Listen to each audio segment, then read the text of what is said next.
Ladies and gentlemen, good morning and welcome to the Anand Rathi Share and Stockbrokers Limited Q2FY26 earnings conference call. As a reminder, all participant lines will remain in the listen-only mode, and there will be an opportunity for you to ask questions after the presentation concludes. Should you need assistance during this conference call, please signal the operator by pressing star, then zero on your touch-tone telephone. Please note that this conference is being recorded. I now hand the conference over to Mr. Diwakar Pingle from Ernst & Young for opening remarks. Thank you, and over to you, Diwakar. Thanks, Ryan. Good morning, everyone, and welcome to the Q2FY26 results of Anand Rathi Share and Stockbrokers Ltd. The company has published its results and has uploaded the investor presentation of exchanges earlier today, and you can also find them on the website. Before we start, a disclaimer. Some of the statements made in today's earnings call may be forward-looking in nature. Such forward-looking statements are subject to risks and uncertainties which cause actual results to differ from those anticipated. Such statements are based on management beliefs and assumptions made by information currently available to management. Audiences are cautioned not to place undue reliance on these forward-looking statements while making their investment decisions. On that note, let me introduce you to the management participating with us in today's conference call. We have with us Mr. Pradeep Gupta, Chairman and Managing Director, and Mr. Roop Kishore Bhutra, Full-Time Director, Mr. Tarak Shah, Chief Financial Officer, and other members of the team. Without further ado, I would like to hand over the call to Mr. Gupta for his opening remarks. Thank you, and over to you, Mr. Pradeep Gupta. Thank you, Diwakar. Hello and good morning, everyone. And thank you for joining us on our first earnings call since our recent listing. I would also like to take this moment to wish you all a very happy and healthy and prosperous Diwali to you and your family. As you will recollect, we had successful IPO and were listed on NSE and BSE on September 30th. We raised about 745 crore from the IPO, which is primarily to fund the working capital requirements of the company, more specifically to help strengthen our margin trading facility and for maintaining cash margin purposes. The IPO was oversubscribed by about 22 times, and we thank all our shareholders for their support. Let me now walk you through the structure of today's earnings call. I'm joined by Mr. Roop Bhutra, Full-Time Director, and Tarak Shah, who is the CFO, and other members of our finance team. We will begin with an overview of a company's Q2 and H126 performance, and then open the floor for questions. The Indian capital markets have continued to demonstrate remarkable resilience in 26. Despite global headwinds from persistent inflationary pressure to tightening liquidity and geopolitical uncertainties, India's domestic market participation remains robust. Retail and HNI investors continue to show faith in equities and an asset class, and we have seen sustained inflows into mutual funds, SIP, direct, and other direct equity instruments. While the industry witnessed some turbulence in Q126, the resilient market backdrop has supported the steady expansion of our business.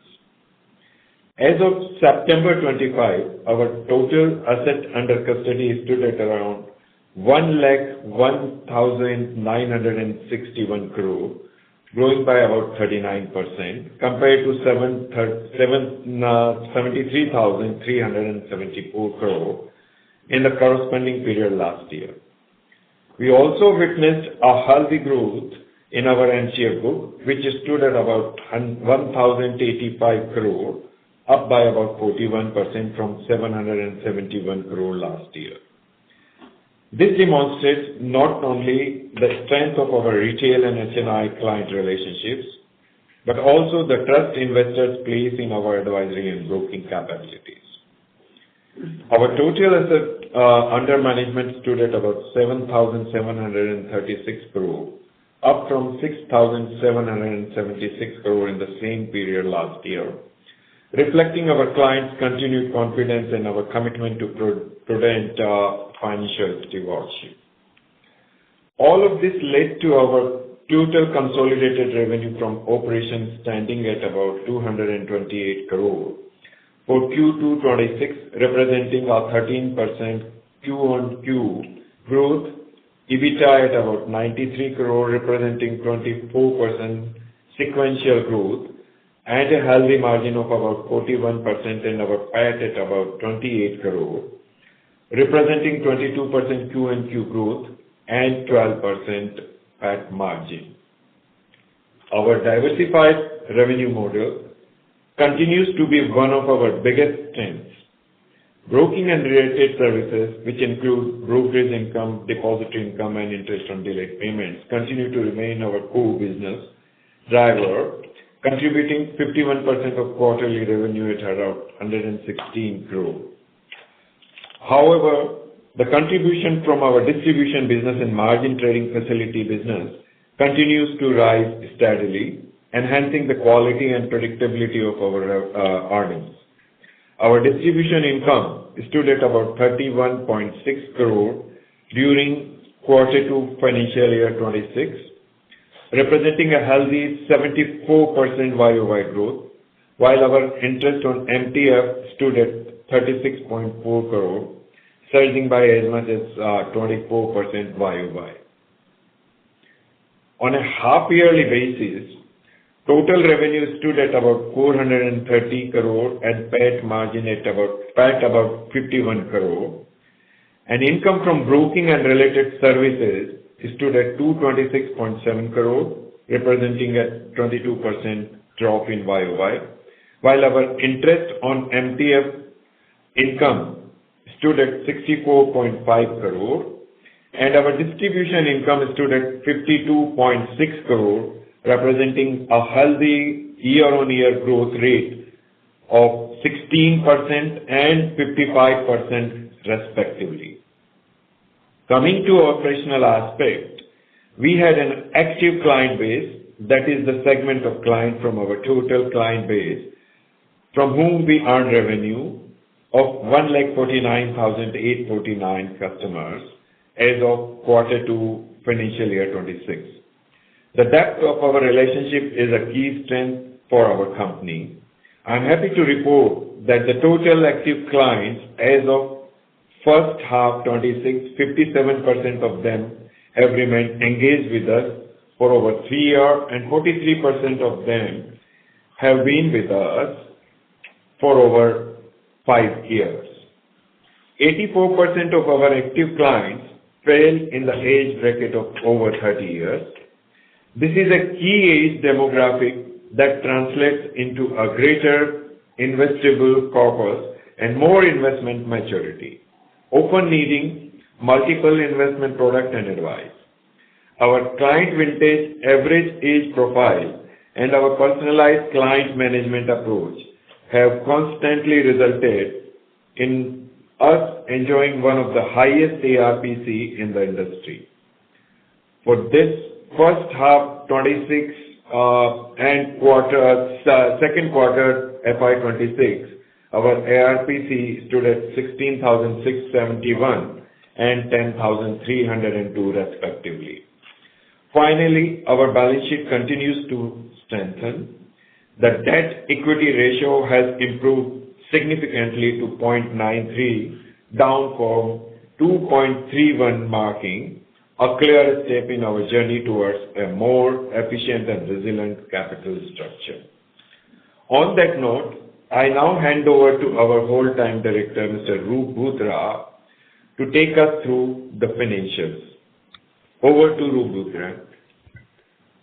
Thank you, Pradeepji, and good morning, everyone. Wishing all of you and family members a very happy Diwali and prosperous New Year. I will now take you through our financial and business performance for the quarter and half year ended 30th September 25.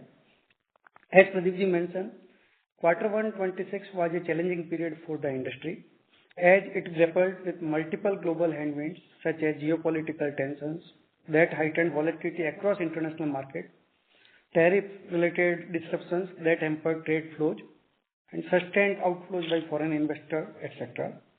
However, the industry has since rebounded and is steadily regaining its earlier momentum. I will now share a few highlights about the quarter.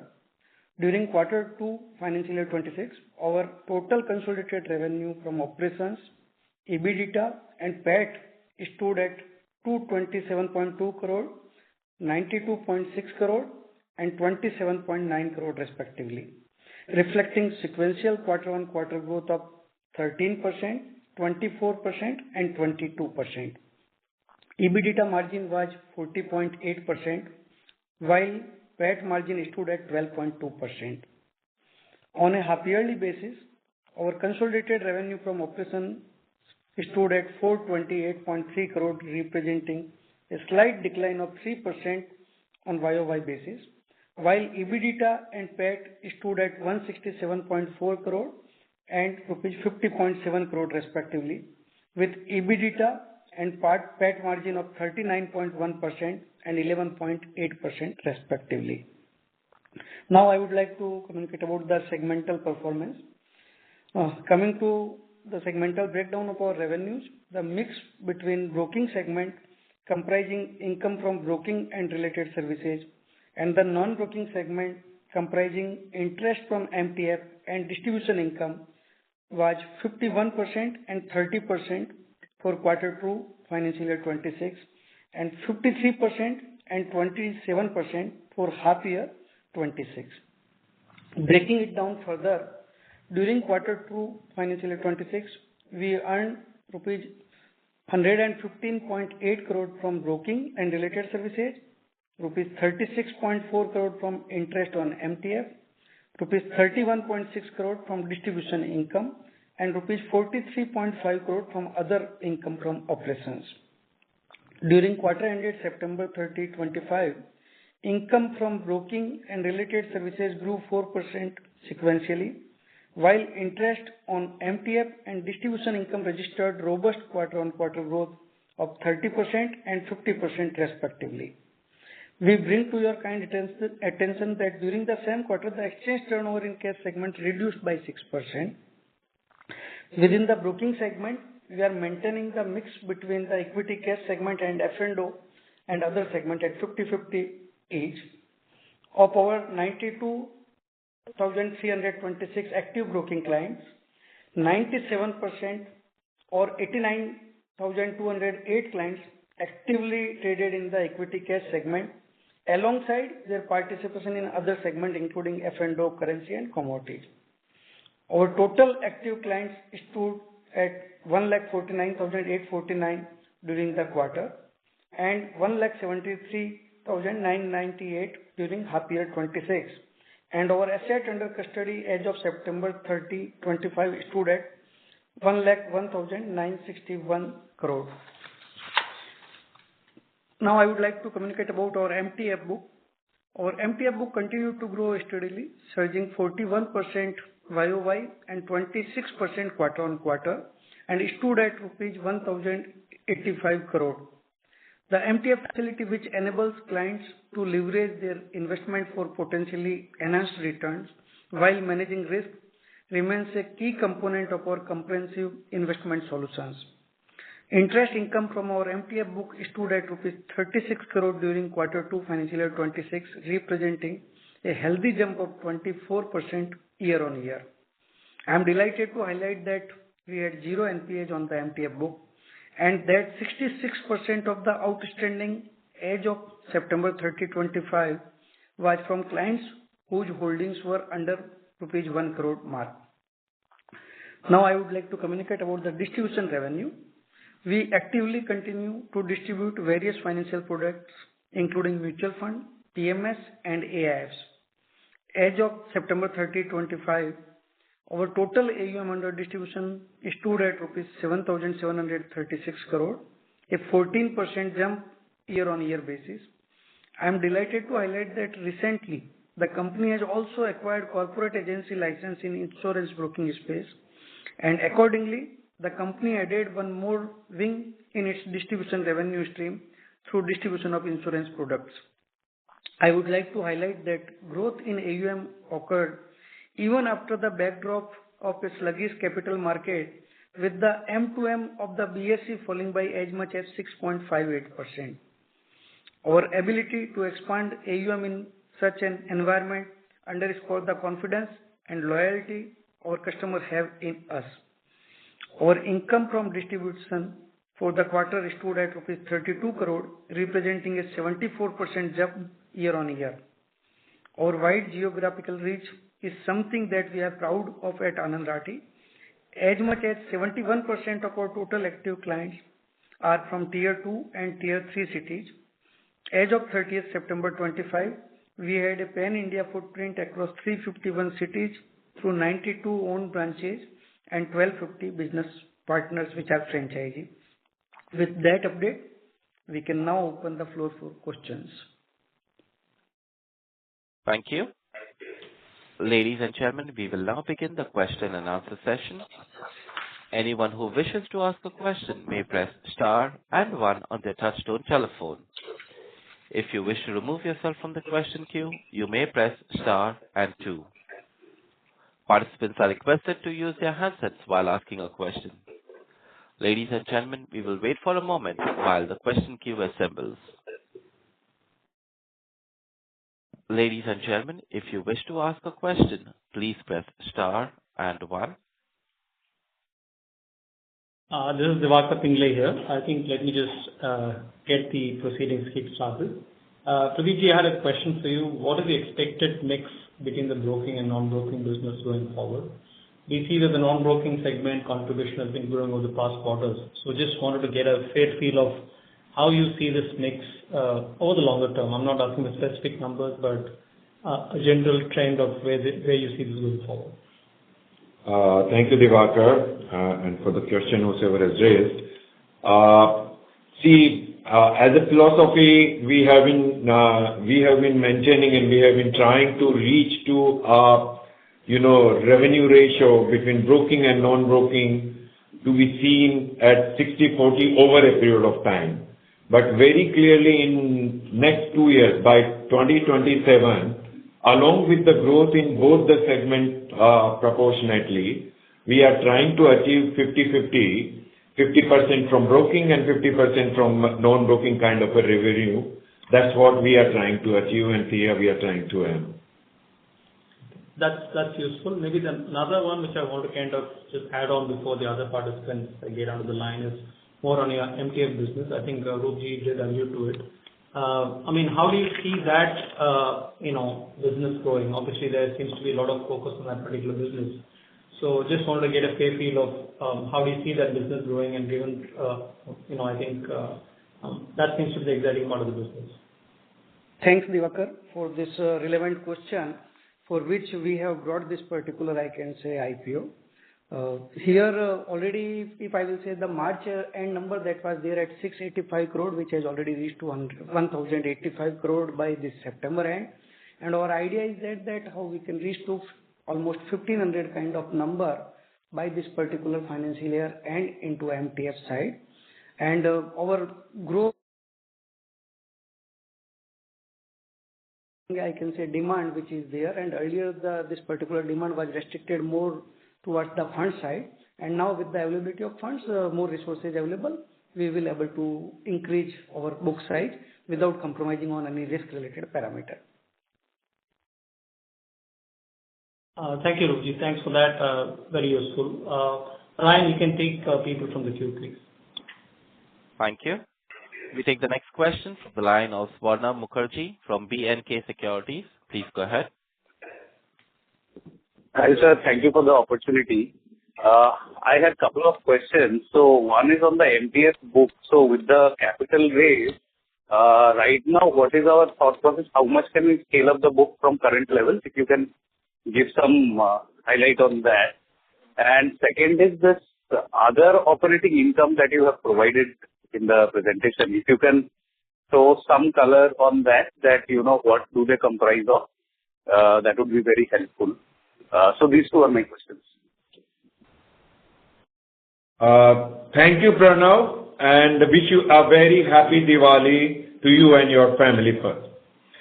As you have asked about margin trading funding book, as you know, we have been able to get this whole money at the fag end of this as on 30th September 2025. So now what we are planning to do is that to increase and expand our base on margin trading funding also, along with other requirement of our working capital needs. But having said that, I think we are aiming by this year end, as being mentioned earlier, planning to reach to somewhere around 1,500 crore kind of an MTF book by March 26. So that's the first plan, and we believe this will be we will be able to reach to that particular number.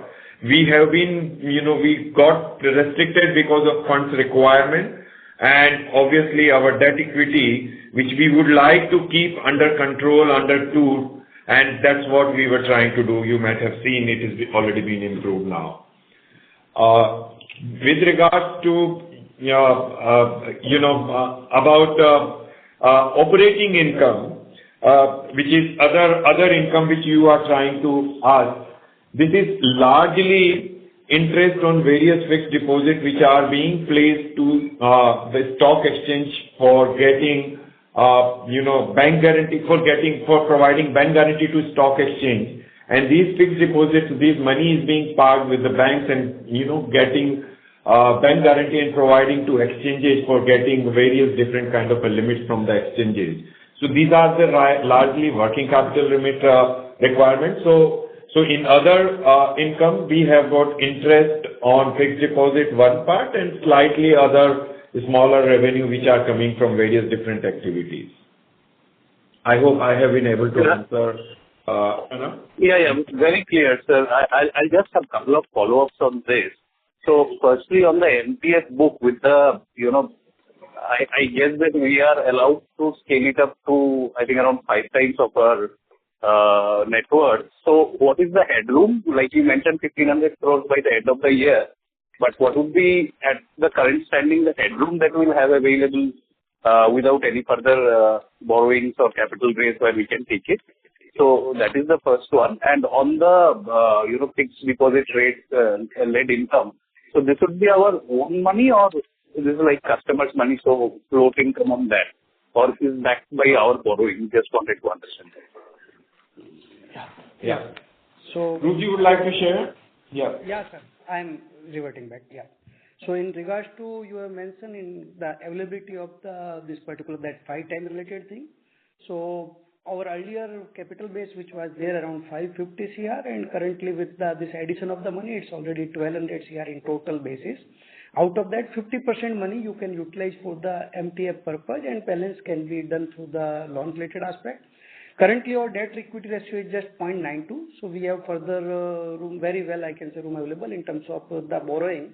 And we already have the limits available currently also, approximately to the tune of 300 CR currently also. And along with that, with the enhancement of the limits and other thing, we can do this particular, this 1,500 crores. So effectively, it's required only, I can say, around 400 plus CR, 415 CR from this particular level. So that is on one part. Second thing you have asked in terms of the money related to the FDR. So FDR side, one side out of our own funds also the FD is there, which is there currently to the tune of around 400 CR, and balance money is there from the client's money. So whatever money is coming from the clients, in turn we need to give the deposit to the exchange against that. So the same money is given to the exchange. On total basis, it might be around 3,200 CR will be the total amount of the deposit which has been given to exchange. So I can say one major part is surely the client's money which has been given to the exchange in form of the FD. Right, sir. That's very helpful. Thank you so much for the detailed explanation. Happy Diwali to all of you. I'll come back in the queue. Thank you. Thank you. Thank you, Mr. Mukherjee. Thank you. Ladies and gentlemen, if you wish to ask a question, please press star and 1. Ladies and gentlemen, if you wish to ask a question, please press star and 1. We take the next question from the line of Diwakar Pingle from Ernst & Young. Please go ahead. Yeah, I think just a follow on. I think I heard a reference to insurance broking being a new segment that you've announced this quarter. Just give me some thought process on the strategy for this new business, obviously keeping in line with the fact that you talked about 50-50 with broking, non-broking. So how is insurance going to drive the strategy as far as the company is concerned? Yeah, thank you, Diwakar, for this question. Basically, if you really look at it, what we are trying to do, we are trying to, address almost all investment need of a customer, and along with investment need, whatever requirement from a financial point of view or other need point of view, we are trying to resolve those kind of issues of a specific customer. So insurance is also one of a larger part. Now, with insurance, what we are trying to achieve is trying to give our customers health plan as well as certain amount of term plan. Now, if you really look at our overall scenario where we are addressing retail, M&I, HNI, NRI, corporate, as well as institutional customers. So almost all segment of customer base we are addressing. Now, what we are trying to do, we have created a basket of products suitable to that particular segment, and those baskets are being shown to our customer to take a view, and they can come and invest in those baskets. So insurance is also one of the products. Based on the requirement, based on the segment of customer, we are suggesting which insurance is suitable to which segment of customer, and based on that, the insurance policies are being shown to customer and being created a business over there. This is largely helping our RM as well as our dealers in terms of having client interaction, in terms of with the same customers having and going for cross-sell and trying to generate revenue for the company as well as addressing the needs of our customer base also. Thank you, Pradeep. One last question from my side. How do you plan to grow your market share as compared to the larger peers who are already present there? What's the thought process there? Again, and broad thought process here. Yeah. So in terms of market share, Diwakar, we are not really looking at to create a large market share in the marketplace, because our philosophies are how we can expand and increase AUM base of a specific customer which has already been acquired by us. So we are constantly working on the longevity of a customer, and we are trying to see how we can address the investment need at a different point of time, and what are the goals which customer has, and can we pitch in and probably provide and assist and guide that customer to achieve their goal by way of showing various investment baskets of product to the customer. And that's what we are trying to do. So in a way, we are in a business where we are trying to increase and expand the AUM base of a specific customer once the customer is being acquired. Now, obviously, we are also trying to address in a process the investable surplus of any investor, any customer who is bringing investments and who is probably investing in various different investable products, and which we are trying to address. So our main motive is there. But having said that, our expansion of RM in our various different branches, our strengthening of online platform, which probably providing almost all kind of services. These two channels, along with the business partner channel, that is where we are also expanding in tier 2, tier 3 cities. So I think these three channels constantly acquiring customer and trying to see how we can probably fulfill the needs of those investors over a period of time. So that's how our acquisition team are acquiring, and these acquisition teams, by and large, not spending any larger money on client acquisition, but what they are addressing is to educate investors that they should look at investment and investment product rather than, if they do not understand on a trading side or a derivative side, diverting towards a derivative product which is little bit tough, little bit difficult to understand and probably generate return on investment. So that's how we are positioning in the market. That's very useful, Pradeep. I think, Ryan, if there are any questions in the queue, you can take the questions, please. Thank you. Ladies and gentlemen, if you wish to ask a question, please press star and one.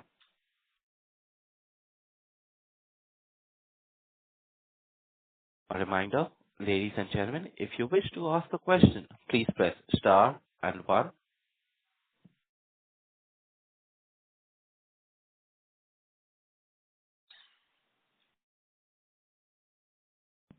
Ladies and gentlemen, if you wish to ask a question, please press star and one.